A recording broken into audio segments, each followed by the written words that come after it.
Ser Podcast. Episodio 24. Más visibles que nunca. Hola a todo el mundo, bienvenidas a un episodio más de Lo Normal. Hola Antonio, compañero. ¿Qué tal, Nerea? ¿Qué tal a todos? Pues hoy es un buen día para recordar a todos aquellos que nos dicen eso de ¿pero qué más derechos queréis? Si ya lo tenéis todo. Pues hace muy poquitos días el líder de la ultraderecha volvía a referirse a nosotros como degenerados. Recordemos que este señor, si se cumple lo que marcan las encuestas, puede ser el próximo vicepresidente del gobierno. Pero no solo aquí, los ataques contra nosotros proliferan por todo el mundo. La semana pasada, por ejemplo, Uganda aprobaba una ley en la que se contempla la pena de muerte para personas queer. A esta legislación han contribuido grupos ultraconservadores que están detrás de las leyes antitrans de los Estados Unidos y que están relacionados en muchas ocasiones con algunas iglesias evangelistas. Por eso, Nerea, creo que días como el de la visibilidad trans que se celebra el 31 de marzo siguen siendo, desde luego, imprescindibles. Imprescindibles, importantísimos, porque contra las personas trans iba este ataque y decía degenerados subvencionados que mutilan a los niños y a las niñas. Es paradójico que use así a los niños, siendo el suyo un partido peligroso para la infancia. Primero porque ha votado sistemáticamente contra todas las medidas sociales que protegían a las familias, a las personas vulnerables, y no olvidemos que hace no mucho colocó carteles en el metro incitando al odio contra los niños, solo que unos niños que para ellos son menos niños. De hecho, ni siquiera les llaman niños, les llaman menas. A la ultraderecha le dan igual los niños y las niñas, les interesan solamente para utilizarles como arma arrojadiza en sus arengas, y no olvidemos que esas arengas les han llevado a llegar a los gobiernos de Estados Unidos, de Brasil, de Polonia, de Hungría o de Italia. Pues sí, ¿qué más derechos queremos? Si ya lo tenemos todo, pues no. Queremos más derechos porque no lo tenemos todo. Lo Normal. El podcast de Antonio Nuño y Nerea Pérez de las Heras.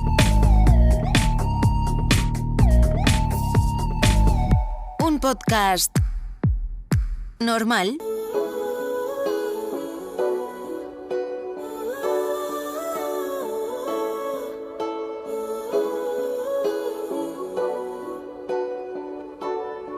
She didn't love you back. All she did was leave a hole in your chest.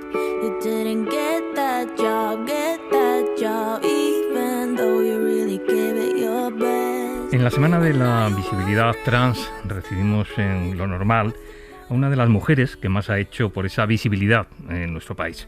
Periodista y escritora, es autora de Ni puta ni santa, Las memorias de la Veneno, obra en la que se basaron los Javis para la creación de su archipremiada serie Veneno, serie, por cierto, cuyo guión también está firmado por ella. Ha publicado también Vestidas de azul y Libérate, y ahora anda inmersa en el guión de una serie junto a los Javis a partir de Vestidas de azul, y prepara también un documental sobre Nadiuska. Pero Valeria está hoy aquí con nosotros porque acaba de publicar en Temas de hoy la mejor actriz de reparto. Valeria Vegas, ¿qué tal? Muy bien, encantada de estar. Enseguida vamos a ir con la novela, pero no queríamos olvidar esa fecha, la del 31 de marzo, el Día de la Visibilidad Trans. Viendo lo que vemos últimamente y escuchando lo que escuchamos, creo, Valeria, que la celebración de ese día sigue siendo muy, muy, muy, muy necesaria, ¿no? ¿Me meto ya en el melón o...? Métete en el melón, claro que sí. Pues aquí tienes tu casa y tu espacio. Pues creo que, obviamente, la intransigencia, las barbaridades, la transfobia ha existido siempre, ¿no? Porque yo que soy rata de biblioteca, tiro de hemeroteca, tal, veo y dices, ostras, esto en el 81, ostras, esto lo escribía un señor como Umbral, que luego te diría qué tal. Ha existido siempre. Lo que pasa es que ahora, como hay tantos altavoces para hacer daño y para aumentar la jodienda, es como mucho más palpable, ¿no? Y encima hay medios que le pueden dar voz y que R, ¿no? Entonces, creo que ha existido siempre, pero ahora, pues bueno, como por suerte somos más visibles, ¿no? Sirve también para que ladren más. ¿Y crees que habrá un antes y un después de la ley trans? ¿Que las aguas empezarán a calmarse a partir de ahora? Como lo hubo con la ley del divorcio, ¿no? Y hace 40 años seguro que habría alguna quejicosa, rosario en mano, o algún señor diciendo que no. Claro que sí, o sea, va a haber un antes y un después para mejor. Y cuando pasen 10 años o 5, tendremos que pensar cada cual en qué lado de la historia estuvo.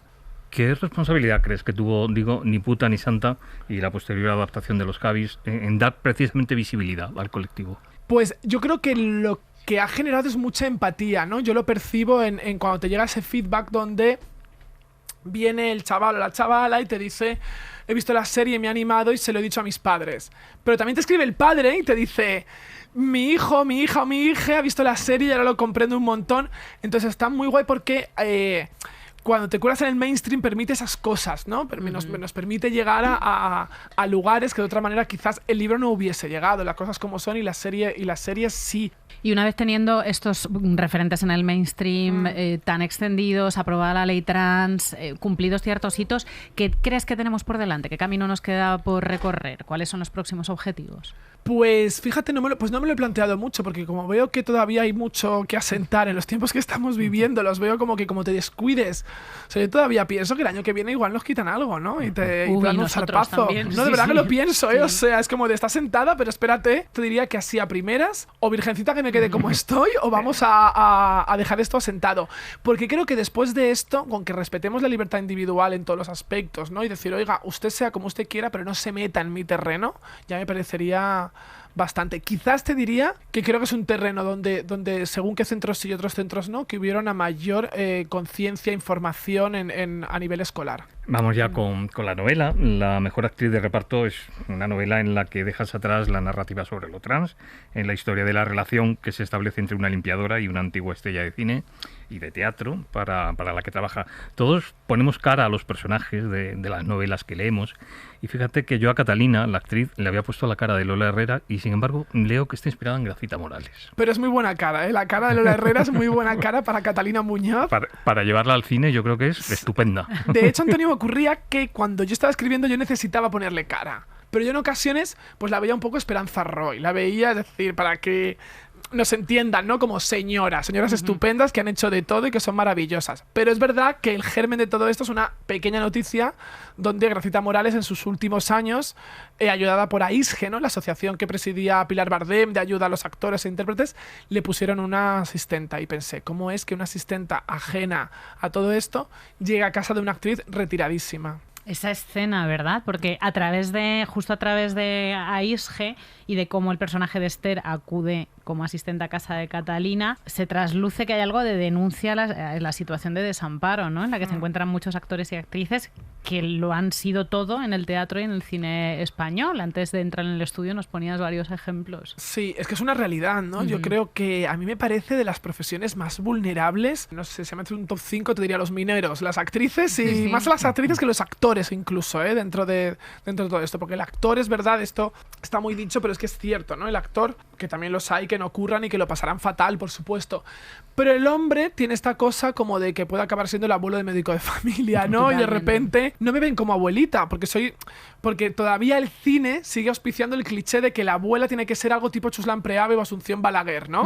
Entonces pasas como que hay una franja de años donde no cumples el prototipo de lo que se espera de la abuela, de la mujer que tiene nietos, 45-60 es imposible. Es imposible, claro. Otra de las cosas llamativas de esta novela son los cameos. Aparecen o son nombradas algunas de las grandes del cine y del teatro, ¿no? Mari Carrillo, María Luisa Ponte, la Lisa Vila. Sí, qué guay, que ¿no? Es un homenaje, exacto, y me encanta, nunca lo había pensado, lo he llamado cameos, exacto, esos son cameos donde al final solo salen a veces unas pocas líneas y me apetecía aprovechar este personaje de ficción para meter cosas reales, ¿no? Un poco a lo Hollywood Babilonia y que pues de repente, además las anécdotas que suelo poner son reales, ¿no? Lo que cuento de la Ponte, no desvelo nada, ¿no? Contamos lo de la Ponte, por ejemplo. Podemos contar ese muro, ¿no? Esa pared.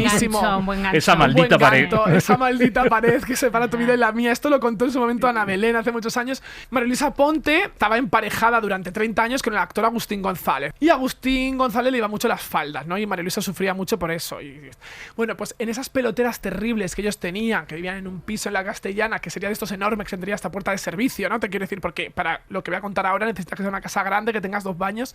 Pues María Luisa, si se enfadaba, levantaba un tabique. Y entonces la casa se dividía en 2, venía el albañil, ponía ladrillos y la casa estaba dividida. A la norte tú y a la sur yo. Que estaban bien, se tiraba el tabique. Entonces ya se habían vuelto. Pero era como decir, yo no me voy de la casa, yo tampoco. Bueno, pues ni me quiero ir, ni quiero que me quiera separar, porque no estaban tampoco casados. Bueno, tú has dicho que eres una ratoncilla de biblioteca y una grandísima mitómana. Sí, soy también, mitómana, que ¿no? es un poco de enfermedad. Pero es curioso que todas las referencias en esta novela, en tus trabajos anteriores, son a mujeres siempre. Sí. Somos narrativamente físicamente más interesantes, ¿qué pasa? Lo hemos pasado peor. Y somos más fascinantes, ¿no? Sí. Tenemos algo ahí de resiliencia increíble, que también lo habrá en los hombres, pero es que no me digas tú por qué no me da. A la hora de escribir, a la hora incluso de enmarcar una foto yo y tenerla en casa colgada en la pared, siempre son mujeres. O sea, mi casa está llena como mitómana loca. No hay fotos mías, es que está como enmarcada Carmen Sevilla, Lali Soldevilla, El Galiné. No tengo lugar, no sé por qué, para ellos. En esta novela, menos un par de personajes, el portero y el marido, no hay tampoco lugar para los hombres. Algunos están desde la ausencia, ¿no? El marido que se fue, el marido que marchó y demás. Oye, Catalina es lo que conocemos como una diva venida menos, pero una diva al fin y al cabo. Catalina es un poco Frankenstein. He juntado cosas, características de muchas actrices, que esto me lo llevaré yo a la tumba, o a lo mejor en el próximo Lo Normal vengo y os digo, venga, va, que han pasado un año y ya os cuento. Pero tiene estas cosas de divas que a mí me constan, donde de repente, ¿cómo voy a llegar en transporte público a un sitio, chica? ¿Y qué pasa? No tienen para llegar a fin de mes, pero el taxi lo tienen que coger. No saben manejarse. Y esto ocurre, ¿eh? O sea, lo digo porque esto pasa, ¿no? Porque no quieres bajar de cierto estatus, prefieres quitarte quizás de comer 2 veces al día, pero no quitarte el taxi. Entonces, claro, Catalina se morirá siendo una diva. Pero vamos a montarnos nuestro propio Hollywood, ¿no? Aunque este país sea gris y aburrido. Entonces tiene algo que me fascina como de supervivencia. Yo siempre pienso, cuando yo me quejo, antes hablábamos, ¿no? Que dices, un día estás en Avilés y otro día estás aquí, y dices, joder, los bolos que dan un poquito de quebradero de cabeza. Pues yo siempre pienso, pues esto se lo hizo fulanita cuando carreteras malísimas, ¿sabes? Esto se lo hizo Mari Carrillo con su compañía, trotando a caballo, nave, claro, sin sin nada nave, por el hace estilo, 50 años, exactamente. 60. Con un talgo Claro, entonces, mugriento. y encima llegaban estupendas. Sí. Bajaban con el tacón, el no sé qué, a lo mejor un pañuelo en la cabeza, ¿sabes? Dices, o sea, estaban como entregadas a la causa de ellas completamente. ¿De dónde ha salido ese personaje, el de Esther? Porque el de Catalina nos podemos hacer muchísimas fantasías, pero ¿cómo has construido el personaje de la asistenta? Pues a mí las asistentes es algo que me fascina mucho. Yo no tengo, ¿no? O sea, mis padres han tenido siempre toda la vida, entonces creo que las veo desde fuera. La que viene a limpiar la casa de mis padres lleva viniendo 20 y algo años, es de la familia. La he creado, te diría que la máxima referencia podría ser la mía propia, ¿no? Mi Tere.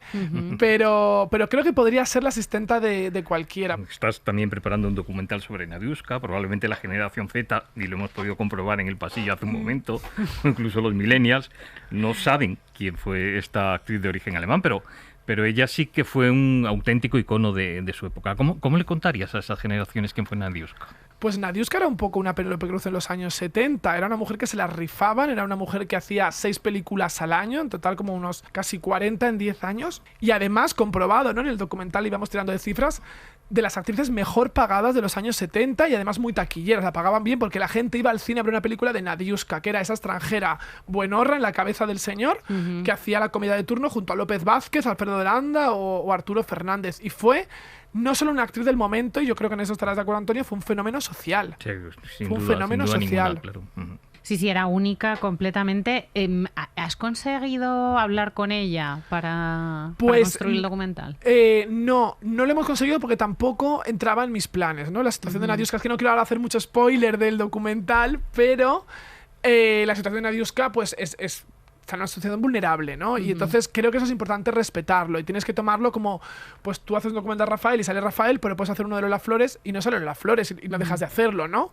Pero además es una mujer con una historia trágica. Yo te diría que para mí es la historia más triste del cine español, ¿no? Alguien que eres una actriz, que estás en los cines de la Gran Vía y 30 años después, no llega 30 años después, estás durmiendo en esos cines, en la puerta de esos cines y acabas en la calle. Esto me parece que es para replantearnos cómo la industria y cómo la sociedad ha tratado a algunas de esas actrices. Porque no es un caso excepcional el de Nadiuska. Hemos visto que ha pasado con otras actrices de la época. Pero fíjate, Nerea, pero hasta el punto de que ha llegado Nadiuska, porque todas las demás o tenían familia, es decir, yo creo que el caso de es que yo, claro, lo he vivido, ¿no?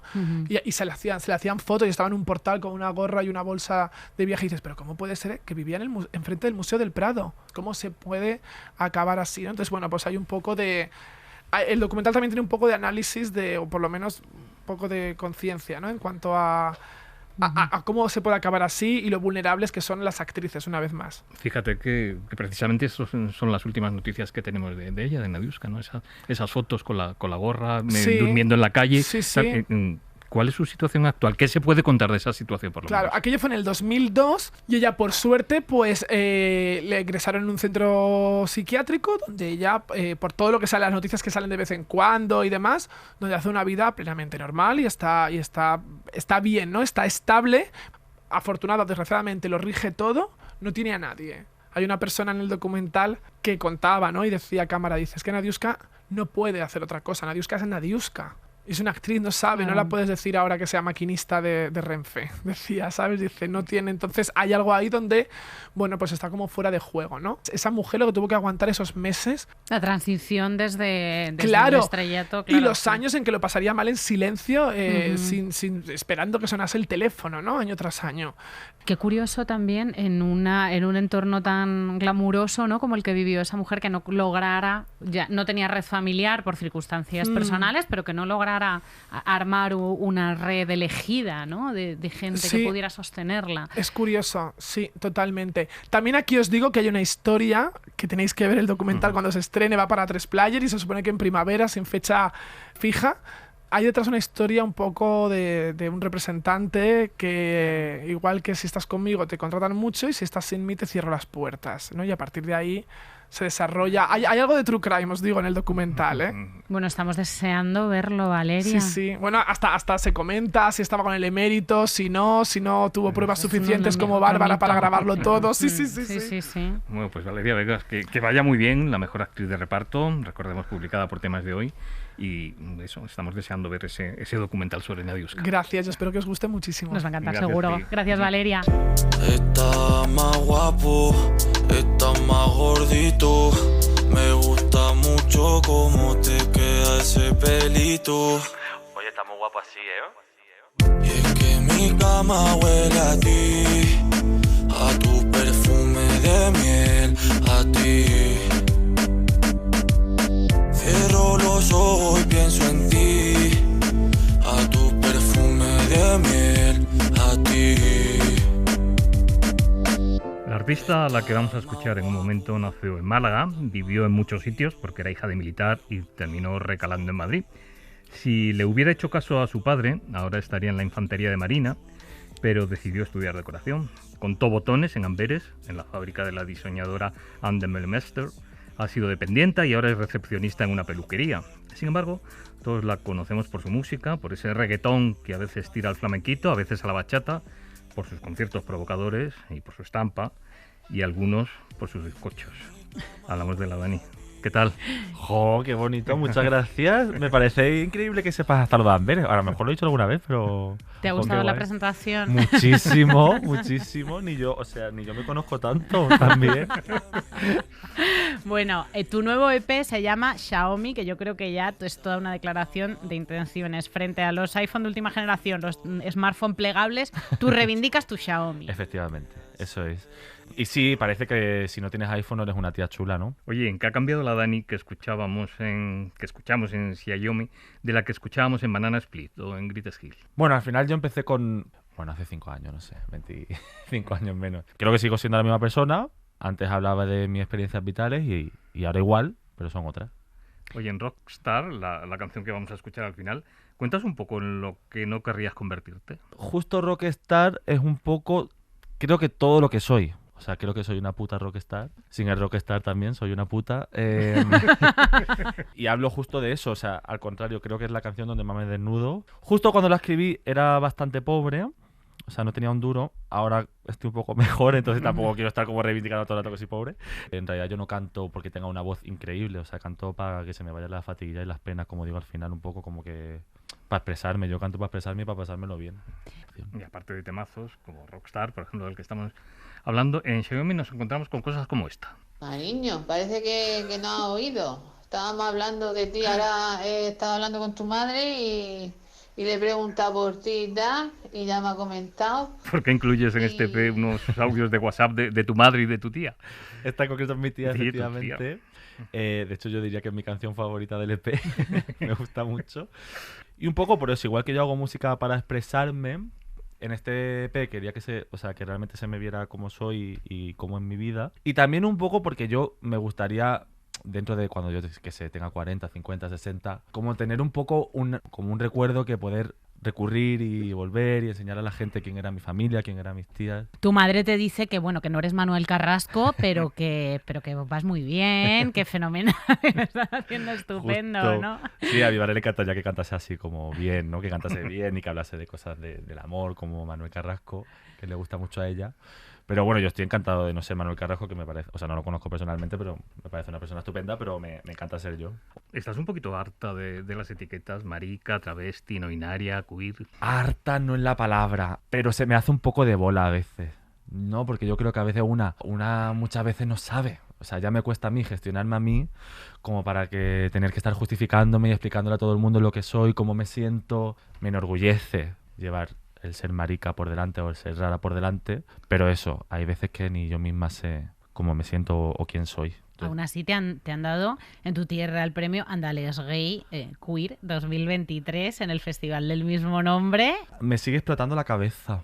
O sea, no sé cómo voy a reaccionar cuando esto pase porque me sigue explotando la cabeza. O sea, como que... Pues eso, al final yo lo hago todo de forma natural y que alguien me pueda ver como un referente me parece increíble. Es curioso porque hemos leído que a ti de niño te hicieron bullying por maricón, pero que tú tenías muy claro quién eras y lo que te gustaba y que el bullying pues como que te resbalaba bastante, ¿no? Sí, totalmente. Y fue duro, pero al final yo siempre como que sabía que era un trámite que yo tenía que pasar hasta que saliese del colegio y fuese mayor de edad. Pero esto no quita que yo a día de hoy no siga andando por la calle y la gente me siga mirando y tal, pero bueno...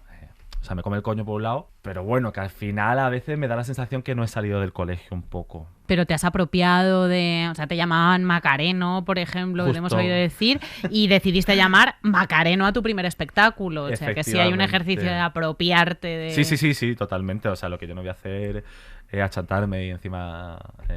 ¿qué hago? O sea, no me voy a matar, ¿sabes? No... Yo en lo de Macareno me enteré mucho más tarde. O sea, yo estaba en el colegio, yo escuchaba Macareno, pero no le hacía caso. No me sentía identificada con eso, con lo de maricón. No sabías que fuera por ti. Claro, y justo, pues bueno, yo ya tenía novio y todo. Bueno, un amigo de mi novio le dijo al hermano, oye, pero Jesús, ¿qué hace con el Macareno? Y ya me enteré y relacioné que Macareno era a mí.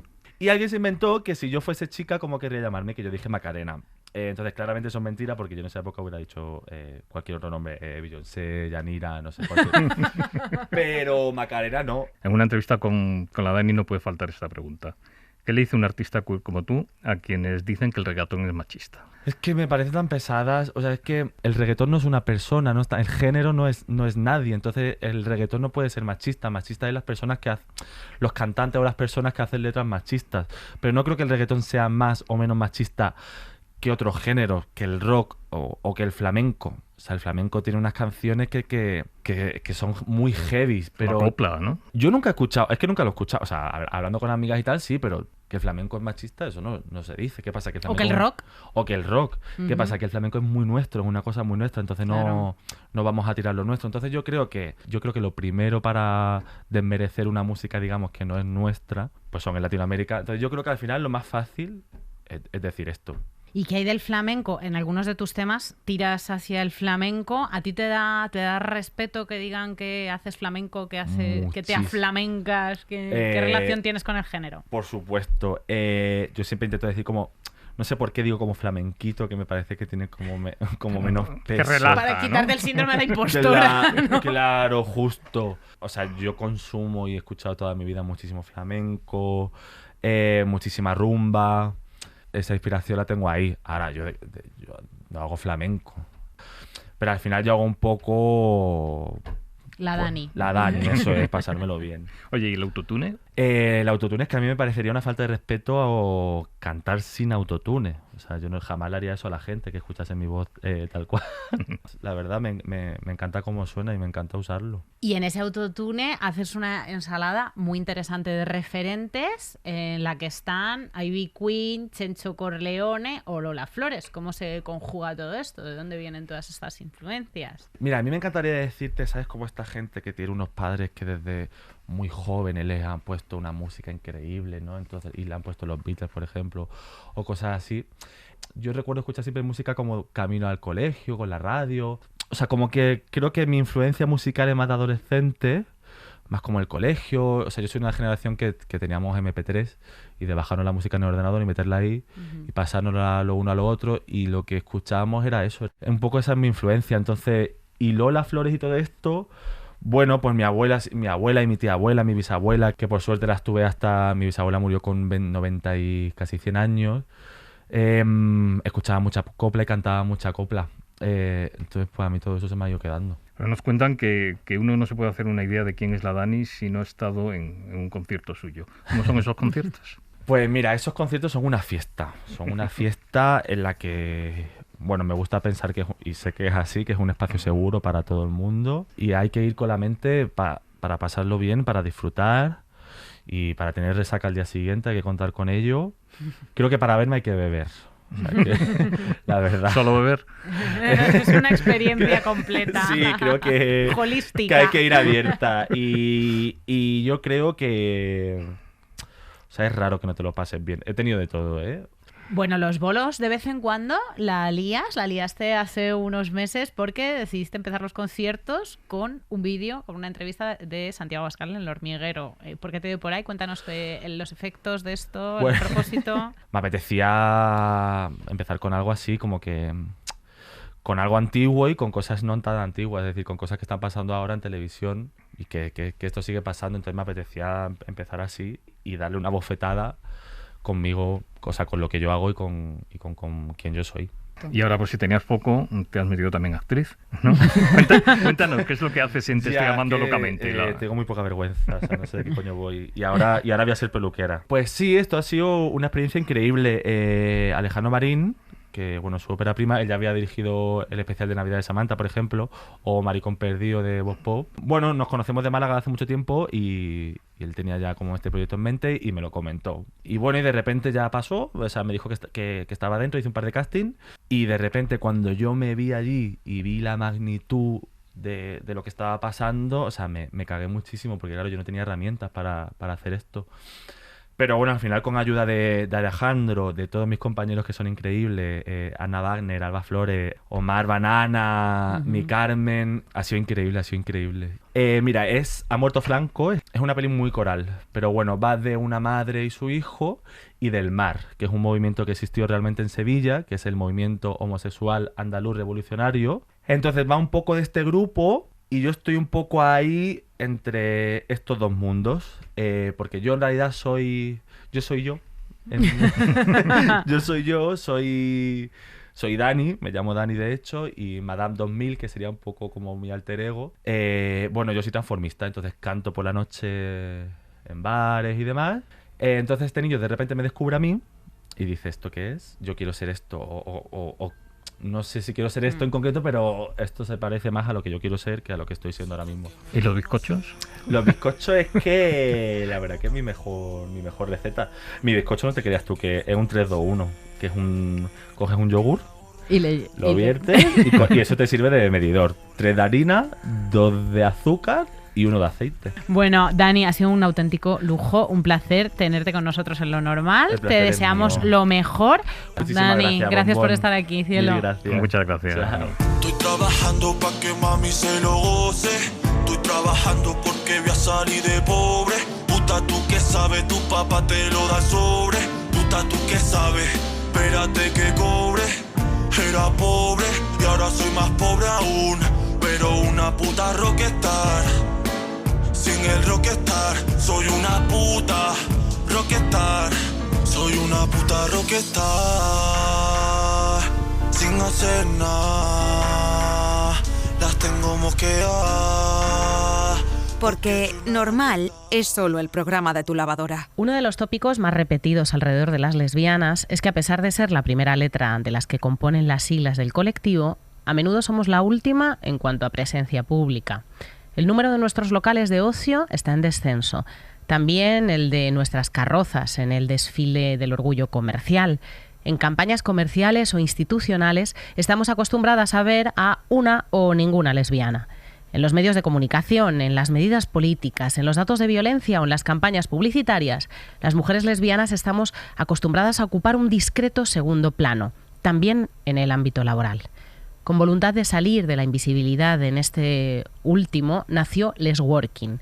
Tenemos con nosotras a Eva Pérez Nanclares, secretaria general del Lesworking, feminista, abogada, activista LGTBI y copresidenta de un organismo del que vamos a conocer más detalles enseguida, la Euro Central Asian Lesbian Community. Hola Eva, ¿cómo estás? ¿Qué Estoy tal? feliz de estar aquí contigo, muchísimas gracias. Comenzamos diciendo que la nuestra es una letra invisibilizada, pero tú sostienes que las lesbianas somos un activo diferencial dentro del colectivo y que a menudo nos diluimos, que esto es así. Una lesbiana mítica de Holanda que le pregunté, le dije, ¿cómo hacemos para cambiar las cosas? Y me dijo en un evento internacional, dice, ¿tú ves cuando dicen foto de familia? Y dicen, ¿quién hace la foto? Dice, pues tú nunca hagas la foto, tú en la foto.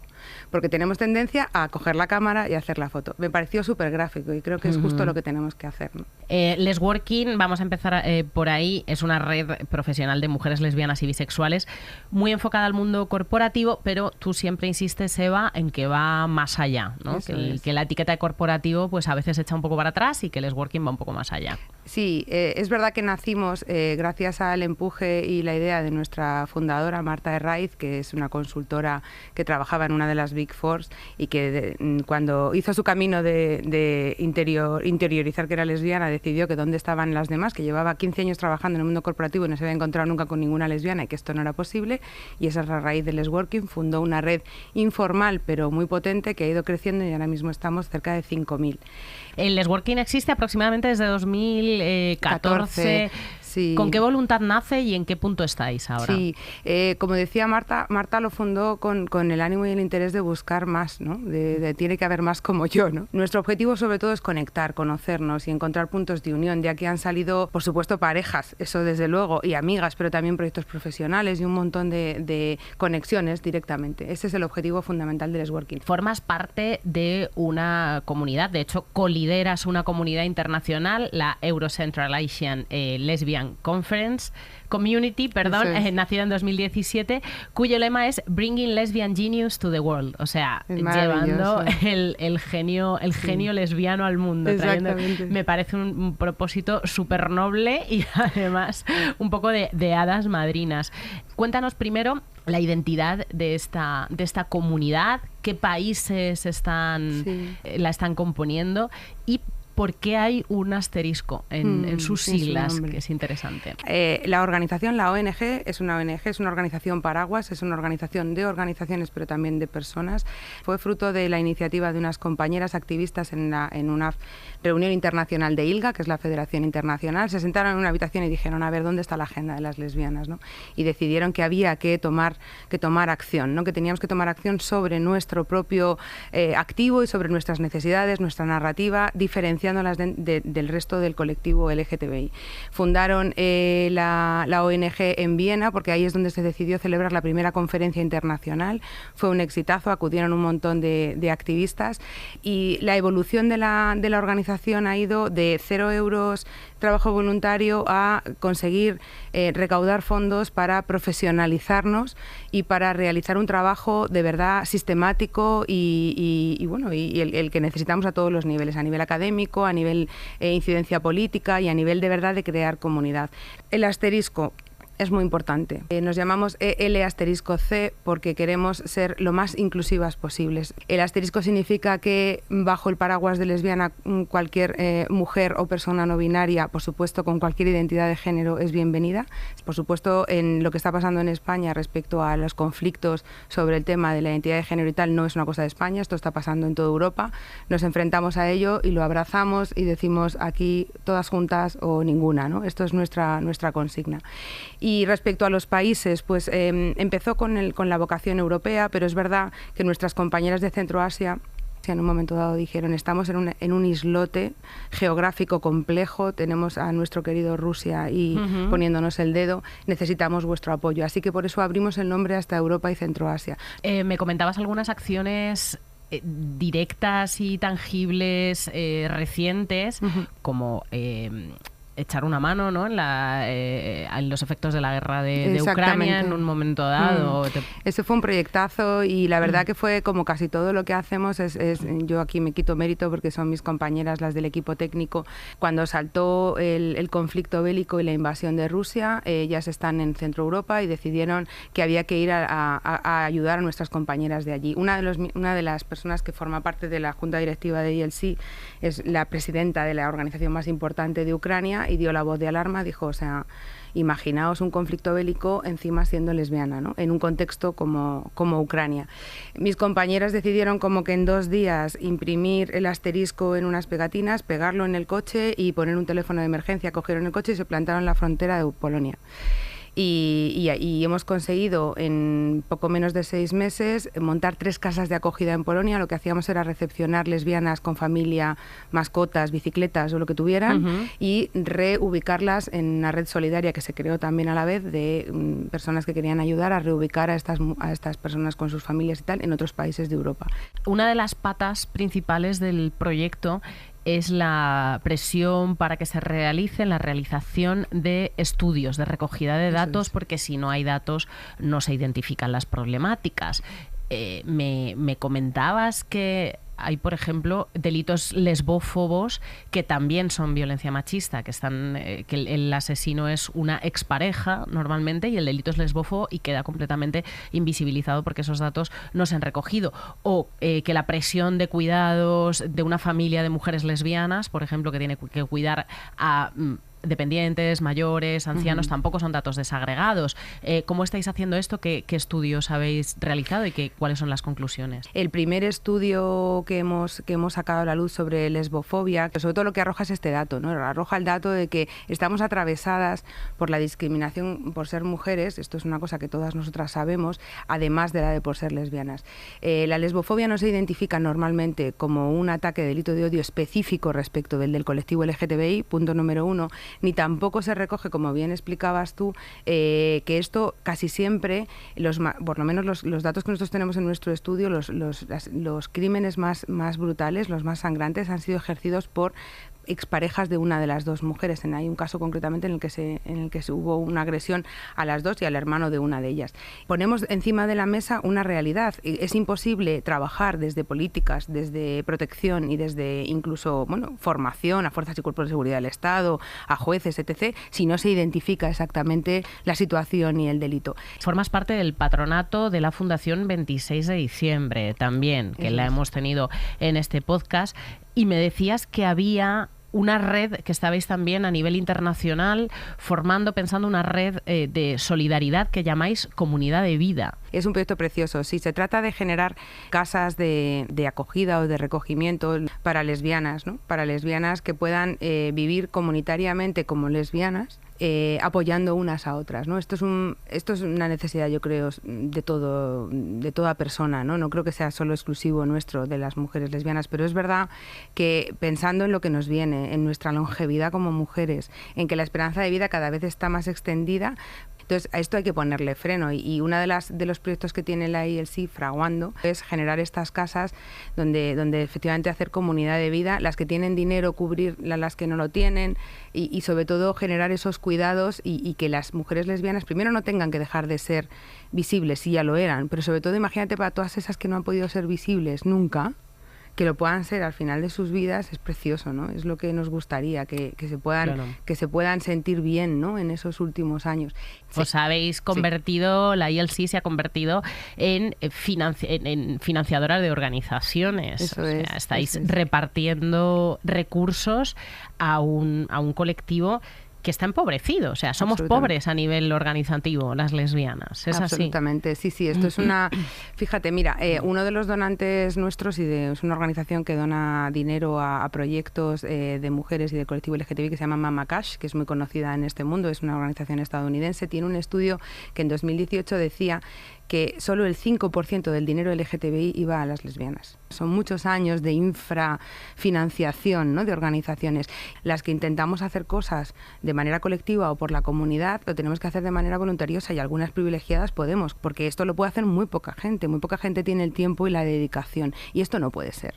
Se trata de que verdaderamente la única forma de estructurar nuestras necesidades a nivel político, a nivel incluso de derechos, a nivel de supervisión de las necesidades del colectivo, si no está profesionalizado, es imposible. ¿En qué punto está España en los países del entorno? ¿Qué lugar ocupamos en los países del entorno en cuanto a derechos y a situación de las lesbianas, a políticas alrededor de las lesbianas?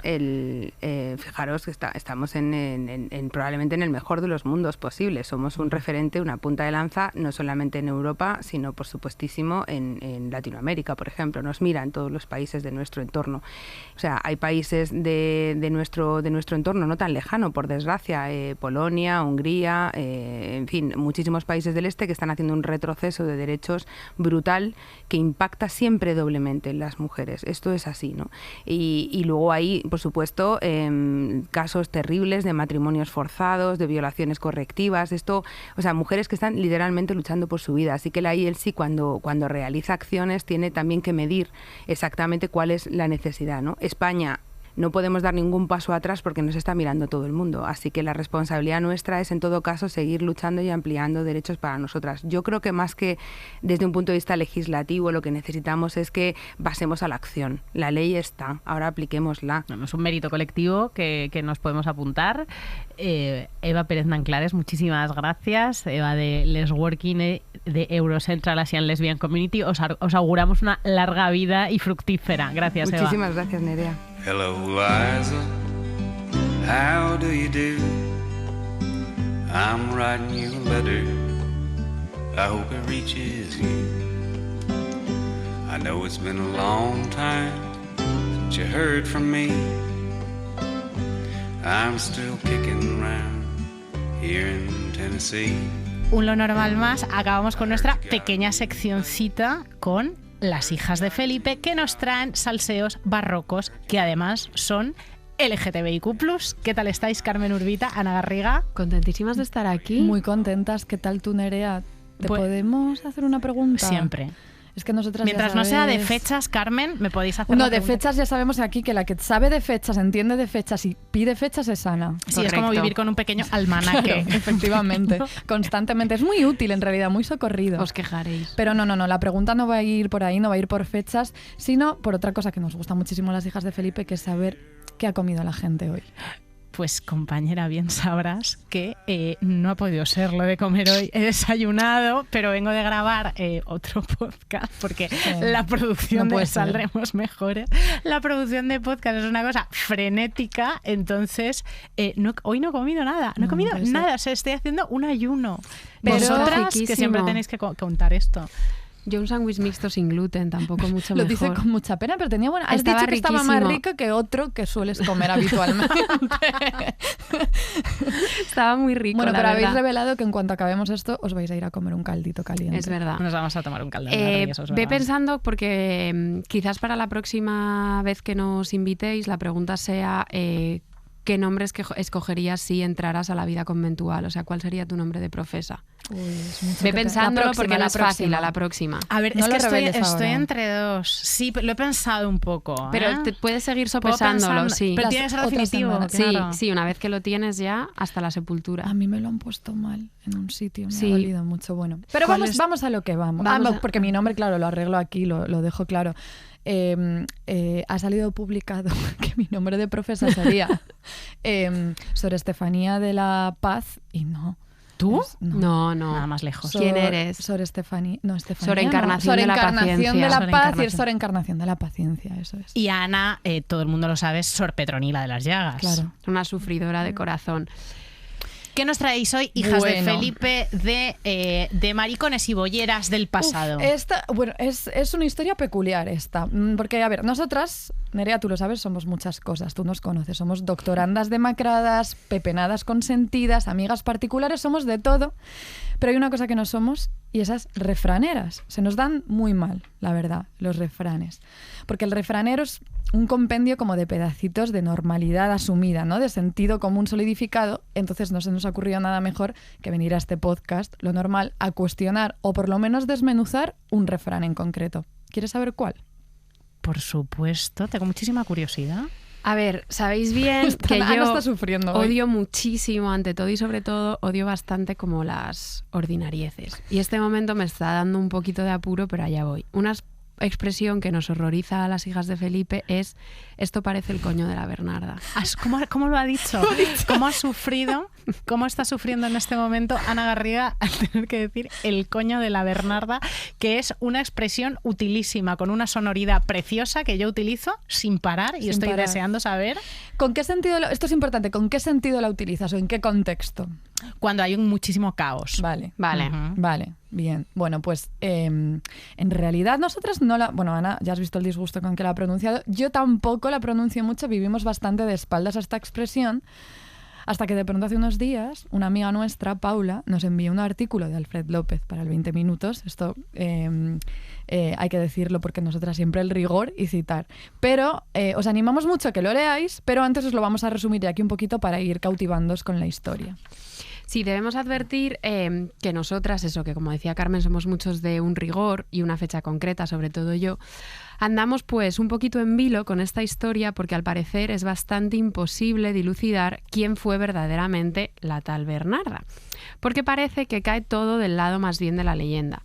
Se dice que fue una santera morisca, quizá también prostituta, que vivió en Toledo, aunque también hay quien la sitúa en Ciudad Real, en el siglo XVI, por eso nos interesa tanto, y que era capaz de curar todo tipo de enfermos que peregrinaban hasta allí. ¿Cómo? Os preguntaréis. Pues sencillamente introduciendo la mano de la personita doliente dentro de su coño, Ana, lo digo yo. Es de su coño. Gracias, Nerea. Menos mal que le has ahorrado este trago, porque lo teníamos ahí como un problema. Atravesado. Sí.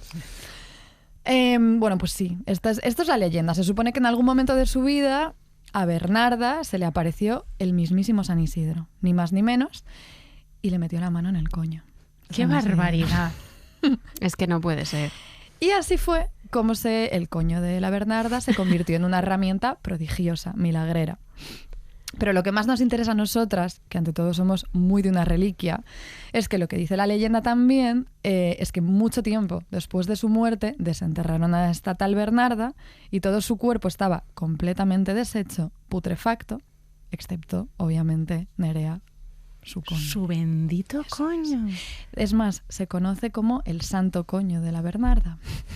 Pero ¿quién nos iba a decir que esta expresión venía de ahí? Es que lo sabéis todo. Pero claro, no acaba aquí. La verdad es que eso, a nosotras esta historia nos chirría muchísimo porque le faltan datos, fechas, sustentos textuales y porque también, tú lo sabes, Nerea, nos molesta un poquito, ligeramente, como la cosa escatológica y corporal. Pero si te la hemos traído aquí es porque hay algo que nos parece muy criticable y a la vez muy rescatable.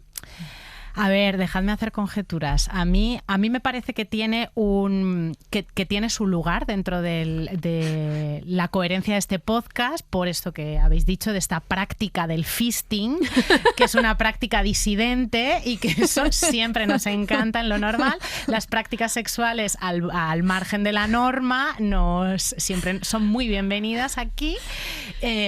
No sé. Fíjate que nosotras no lo habíamos llevado por ahí. No habíamos pensado en eso. Pero porque no tenemos tu lucidez, tu clarividencia, la verdad. Yo lo estaba viendo clarísimo. Empezamos una de las secciones, no sé si era la semana pasada, diciendo que eres muy, muy lesbiana y obviamente tenía que sacar el fisting. Ella nosotros lo llevamos por otro terreno. Probablemente Bernarda, hemos pensado, simplemente era médica o como mínimo era curandera. Pero claro, no se podía tolerar ningún tipo de afán científico por parte de una mujer y entonces hubo que mediatizar sus saberes a través de la morbosidad del cuerpo y lo sexual. ¿Cómo somos? Es que lo llevamos todo. Es decir, moraleja, claro, que si queréis la podéis aceptar. Cada vez que digáis esto parece el coño de la Bernarda, acordaos del silenciamiento de los saberes femeninos en nuestros siglos más favoritos de la historia, que son el 16 y el 17. O pensar en el fisting. Gracias, aquí hijas cada una de Felipe, por darle a toda nuestra cotidianidad esa pátina de historia, de profundidad y de fisting. Gracias, Carmen Urbita, Ana Garriga. A ti.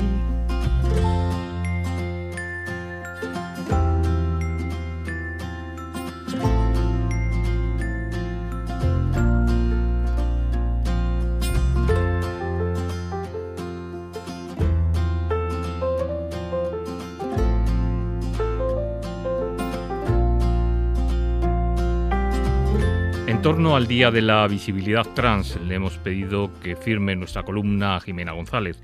Jimena es una mujer trans y es portavoz de Más Madrid en el distrito de Chamberí. Hace unos días, el portavoz de la extrema derecha en ese mismo distrito decidió dirigirse a ella utilizando su dead name. La visibilidad trans se construye sobre la paradoja de que a lo que la mayoría de las personas trans aspiramos es a tener vidas invisibles, vidas que pasen desapercibidas. La mayoría aspiramos a montar en el metro sin que nuestros cuerpos sean escrutados, a ligar en discotecas sin tener que dar explicaciones, a viajar sin pavor a enseñar nuestra documentación, a hablar en público sin miedo a que nuestra voz genere extrañeza, a enamorarnos y amar sin que la persona amada tenga que compartir nuestro estigma, a poder dejar de hablar de lo trans. Y la paradoja es que para que algún día alguna persona trans pueda tener una vida que pase desapercibida, una vida tan anodina e irrelevante como ella quiera que sea, primero tenemos que ser visibles. Y las personas trans que nos comprometemos con la visibilidad lo hacemos soñando con que algún día alguna persona trans podrá por fin permitirse el lujo de pasar desapercibida, de ser tan invisible como desee. La visibilidad cumple además un papel fundamental dentro de nuestra propia comunidad. No hay, como dicen, una repentina explosión, un boom, un aluvión, una avalancha de personas trans. Hay muchas más personas que transicionamos que nunca, sí, y es por dos motivos fundamentales. Porque por primera vez en nuestra historia transicionar está dejando de ser una condena fulminante a la marginalidad. Y las personas trans somos trans, pero no somos tontas. A veces no nos merece la pena transicionar para vivir plenamente nuestro género si eso significa tirar nuestras vidas, nuestros trabajos, nuestros amigos, nuestras familias, nuestra seguridad por la borda. Y solo cuando hemos tenido ciertas garantías de que nuestras vidas no se iban a desmoronar por completo, muchas personas trans hemos decidido empezar a vivir vidas más plenas, empezar a transicionar. Y estas condiciones menos adversas son extremadamente recientes. El otro motivo por el que la visibilidad cumple un papel fundamental dentro de nuestra propia comunidad es que solo la visibilidad de otras personas nos permite imaginar vidas mejores para nosotras mismas. Los mecanismos mediante los que nos identificamos con unas personas y no con otras, y tomamos como modelos a unas y no a otras, son tan personales, selectivos y caprichosos en las personas trans como en el resto de la población. Pero nosotras solo podemos acceder a un puñado de potenciales referentes trans frente a los cientos, miles de referentes cis que cualquier persona tiene a su disposición. Más referentes y más diversos significan más y más probabilidades de que alguien pueda imaginar una vida mejor para sí mismo. La visibilidad trans es fundamental para alcanzar vidas mejores y quienes desearían que no existiéramos o que al menos lo hiciéramos en la vergüenza y en el miedo, nos lo hacen pagar cara todos los días. Pero el Día de la Visibilidad Trans no es el día de hablar de la violencia, del acoso, de la parodia, del escarnio y de la persecución. El Día de la Visibilidad Trans es el día de celebrar nuestras vidas trans plenas y alegres, nuestros cuerpos trans hermosos y diversos, nuestro amor trans, el que damos y el que recibimos. Y es el día de recordar que la visibilidad, aunque a veces cueste, nos hará más libres. Feliz Día de la Visibilidad Trans y felices vidas trans.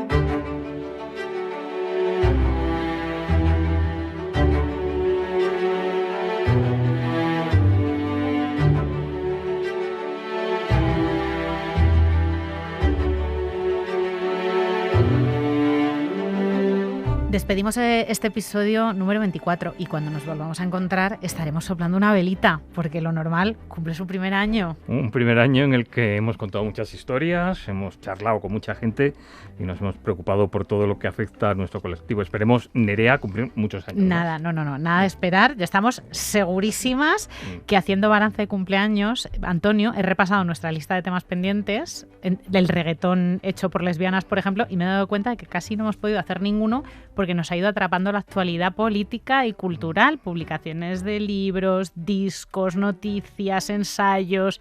Es que nos queda muchísimo todavía, nos quedan muchos deberes. Pero bueno, de momento vamos a ir comprando la tarta, ¿no? Pues desde luego, que esto echa a andar.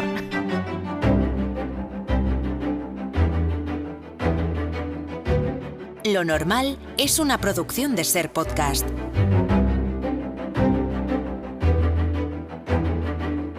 Dirección y presentación, Antonio Nuño y Nerea Pérez de las Heras.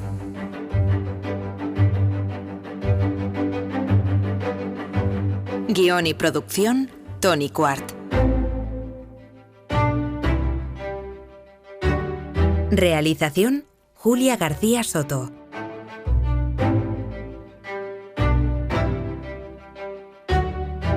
Para no perderte ningún episodio, síguenos y suscríbete en la aplicación y la web de la cadena SER y en todas las plataformas.